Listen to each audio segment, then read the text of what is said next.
남은 충수인구 2천만 명이 2천만 노인 복지에 치중하다 보면은 생산 인구가 없게 되겠다는 염려가 있습니다.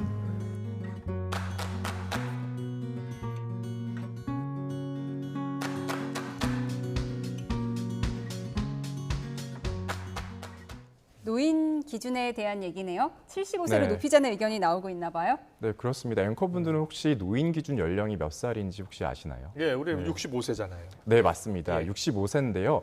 이게 1981년에 노인복지법 제정 이후에 43년째 그대로입니다. 40년 전에 네. 정한 기준을 지금도 쓰고 있어요? 그렇습니다. 오래됐죠. 이 기준을 75세로 10살 더 높이자는 제안이 어제 나온 건데요.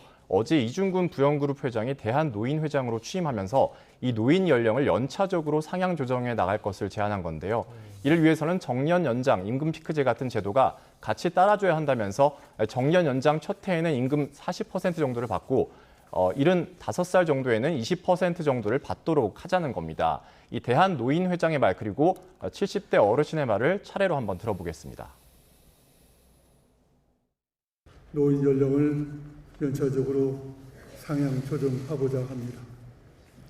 현재 노인 인구는 1천만 명입니다만 2050년에는 2천만 명으로 노인 인구 관리 위해서 현재 65세 노인 연령을 1년간씩 단계적으로 상향 조정해서 75세 정도로 노인의 숫자를 적정하게 관리할 수 있도록 대한노인의 명의로 75세로 상향 조정할 것을 정부에 건의합니다. 65세부터 노인이라고 생각하세요? 전혀 노인으로 생각이 안 듭니다. 안 들고 지금 제가 70대인데 75세, 77세, 80대도 괜찮을 것 같습니다. 그런 기분으로 살고 있어요. 예. 조금 혜택을 덜 받아도 마음이 젊어지면 그게 혜택이 아닌가 그러고 싶습니다. 75세 이상을 올리는 거 대찬성으로 생각하고 있습니다. 네, 이런 가운데 60세 이상 고령층 취업자가 모든 연령대 중에서 1위를 기록했다고요? 네, 그렇습니다. 우리나라 취업자 4명 가운데 1명 정도는요, 60세 이상 고령층인 것으로 나타났는데요. 이 통계청 자료입니다. 지난달 60세 이상 고령층 취업자가 674만 명이 넘으면서 처음으로 50대 취업자를 제치고 모든 연령대에서 1위를 차지했는데요. 1982년 관련 통계가 작성된 이후 처음으로 50대 취업자 수를 뛰어넘은 겁니다. 또 지난달 전체 취업자 가운데 60세 이상 비중도 23.4%로 역대 최고치를 기록했습니다. 아울러 고령층 창업도 증가세인데요.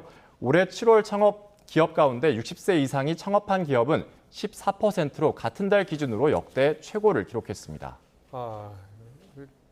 대학생들이 취직을 해야 되는데 20대 취업률이 또 가장 낮네요. 네, 그렇습니다. 예, 걱정입니다. 기업들도 정년 연장에 대해서는 긍정적인 답변입니까? 네, 맞습니다. 기업 10곳 가운데 8곳 정도는 이 정년 연장에 대해서 긍정적으로 생각하는 것으로 나타났습니다. 이 커리어 플랫폼 기업인 사람인에서 기업 461곳을 대상으로 조사한 결과인데요. 예. 전체 응답 기업의 80% 가까이가 이 정년 연장에 대해서 긍정적이라고 답한 겁니다. 또 적당하다고 생각하는 정년에 대해서는 평균 65.7세인 것으로 나타났고요. 5060 세대, 그러니까 중장년층 직원 채용을 생각한 기업도 전체의 절반을 넘었습니다. 이 앞서 행정안전부 소속 공무직 근로자의 정년이 최대 만 65세로 연장됐죠. 이에 따라서 민간뿐만 아니라 공공부문에서도 정년 연장 확산의 신호탄이 될지 관심이 커지고 있는데요. 다만 노인 기준 연령이 높아지면 그만큼 청년 일자리가 줄어드는 부작용이 생길 수 있는 만큼 사회적인 합의가 필수라고 하겠습니다. 그렇군요.